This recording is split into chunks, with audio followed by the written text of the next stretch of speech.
የመሶብ አገልግሎት ብልሹ አሰራሮችን በመቅረፍ ለተጠቃሚዎች ቀልጣፋ አገልግሎትን በመስጠት ላይ እንዳለ ይገለጻል። የፌዴራል መሶብ አገልግሎት ለሚቀጥሉ 3 ዓመታት የሚመራበትን የ3 ዓመት ስትራቴጂካዊ እቅድ ይፋ አድርጓል። እቅዱ የመንግስት አገልግሎቶችን በዲጂታል ቴክኖሎጂ የተደገፉ ለማድረግና የመሶብ አገልግሎት አድማስን በማስፋት እስከ ወረዳ ድረስ ተደራሽ ለማድረግ የሚያስችለው ተብሏል። እቅዱ በዋናነት ተቋማዊ አቅምን ማሳደግ፣ ዜጋ ተኮር አገልግሎት መስጠት፣ የላቀ ቴክኖሎጂና የዲጂታል መሰረተ ልማት መገንባት ላይ ትኩረት ማድረጉ ተመላክቷል። በአሁኑ ወቅት በአጠቃላይ ከ100 በላይ የመሶብ አንድ ማዕከል አገልግሎት መስጫ ተቋማትና 3 ተንቀሳቃሽ ማዕከላት አገልግሎት በመስጠት ላይ እንደሚገኙ ተገልጿል። እስካለፈው ሰኔ ድረስም በድምሩ ከ1.8 ሚሊዮን በላይ ዜጎች አገልግሎት ማግኘታቸው ተገልጿል። የመንግስት አገልግሎትን ለማሻገር የሚያስችል ቁመና ያለው በሀገሪቱ ያሉትን የመሶብ ማዕከላት መምራት ማስተባበር የሚችል የተደራጀ ሆኖ እየተንቀሳቀሰ ይገኛል። በዚሁ መሰረት እንደ አንድ ተቋም የስትራቴጂክ እቅድ የሚያስፈልገው በመሆኑ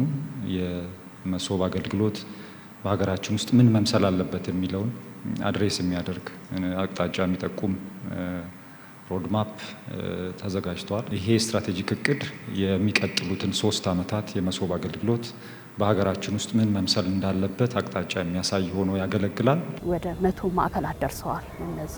እንዲያውም ዛሬ ምናልባት 107 አካባቢ ሳይደርስ አይቀርም እና 100 ማዕከላት በየሁሉም ክልሎች ተገንብቷል ማለት ነው።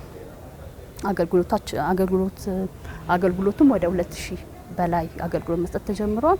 ከ1 ሚሊዮን በላይ ሰዎች አፕላይ አድርገው በመሶብ አገልግሎት እያገኙ ነው ማለት ነው። በ3 ዓመት ውስጥ መጨረሻ ላይ ሁሉም ወረዳ ላይ ተደራሽ ማድረግ ነው አላማችን። እቅዱ ከዲጂታል ኢትዮጵያ 2030 ራዕይ ከሲቪል ሰርቪስ ሪፎርም አቅጣጫዎችና ከሀገራዊ የዲጂታል ልማት ግቦች ጋር ተጣጥሞ መዘጋጀቱ ተገልጿል። ኢትዮጵያ የዲጂታል 2030 ፕሮግራም ጋራ አንዱ የሱ መገለጫ ነው።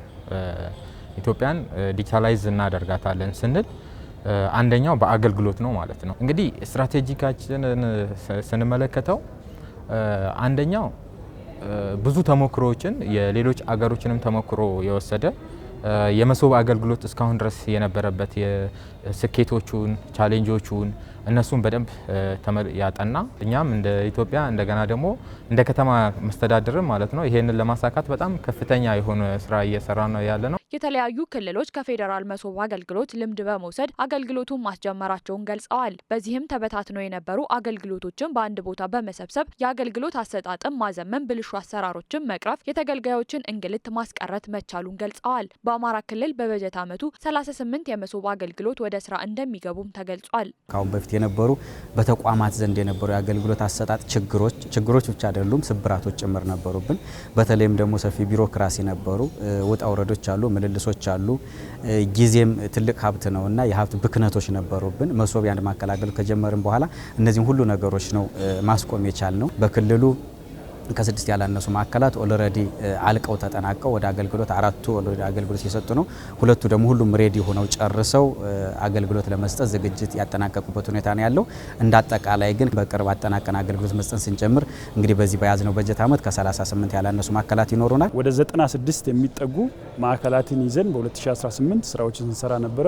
እስከ ሰኔ 30 ድረስ በዚህኛው በጀት ዓመት ወደ 58 የሚጠጉ ማዕከላትን አስመርቀን ወደ ስራ ያስገባን ሲሆን ከነዚህ ውስጥም ደግሞ በስካሁኑ ሂደት ወደ 800 ሺህ የሚጠጉ ተገልጋዮችን ጉዳዮችን ሃንድል ማድረግ የቻሉበት ሁኔታ የተፈጠረ ሲሆን ከፍተኛ የሆነ የህዝብ ቅሬታ ሮሮ የሚፈታ መሆኑን ያየንበት የነበረበት ዓመት ነው። የመሶብ አገልግሎት ቀልጣፋ አገልግሎት በመስጠት ረገድ ከፍተኛ ሚና እየተጫወተ ቢሆንም የተለያዩ ተቋማት ወደ ማዕከሉ ለመግባት ፈቃደኛ አለመሆናቸው የቴክኖሎጂና የግንዛቤ እጥረት እንደ ተግዳሮትነት ይነሳሉ።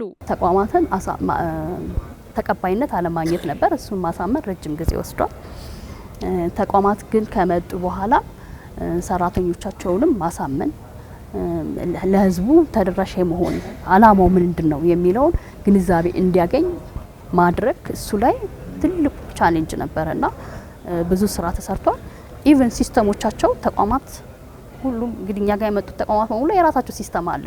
በፊት ኔትወርክ የለም ሲስተም የለም እያሉ ባለ ጉዳይን የሚመልሱ ሲስተሙን ቼክ አድርጎ ቶሎ ፊክስ የማያደርጉ አሁን እዚህ ማዕከል ከመጡ በኋላ ግን አይኑ ስለገቡ ሁሉም ስለማያቸው እያንዳንዳቸው ተቋማት ሲስተሞቻቸውን እንዲያዩ ቶሎ እንዲጠግኑ ቶሎ አፕግሬድ እንዲያረጉ እርስ በርስ እንዲተሳሰሩ ዋናው ደግሞ ያላነሳው ሲስተም በሙላ እርስ በርስ ተመጋጋቢው ሲስተሞች እርስ በርስ ኢንተግሬት አድርገን ጨርሰናል። ከአቅርቦት ከቴክኖሎጂ እንዲሁም ደግሞ አንዳንዱም የግንዛቤ ችግርም በቶሎ ያለመረዳት ችግር በተለይም ወደ ታች እየወረድን ስንሄድ ከግንዛቤ ጋር በተያያዘ ከሊደርሺፑ ቶሎ ያለመገንዘብ ጋር የተያያዘ ችግሮች ነው የነበሩት። በሂደት ግን ከፍተኛ የሆነ ከክልሉ ከፍተኛ አመራር ጀምሮ ከፍተኛ ርብርብ የተደረገ በመሆኑ አብዛኞቹን ችግር ተሻግረን ብዙዎችን አሳክተናል። የመሶብ አንድ ማዕከል አገልግሎት ከአንድ ማዕከል ወደ ተንቀሳቃሽ በመሸጋገር የተደራሽነት አድማሱን የማስፋት ስራ እየሰራም ይገኛል። በአሁኑ ወቅትም ዜሮ ስቶፕ የተሰኘ ተገልጋዮች ካሉበት ሆነው ወደ ማዕከል መሄድ ሳይጠበቅባቸው አገልግሎቶችን የሚያገኙበትን አሰራር ወደ ይፋ የተደረገው የ3 ዓመታት እቅድም የነበሩ ችግሮችን በመቅረፍ ለተገልጋዮች የተሻለ አገልግሎት ለመስጠት ያስችላል ነው የተባለው።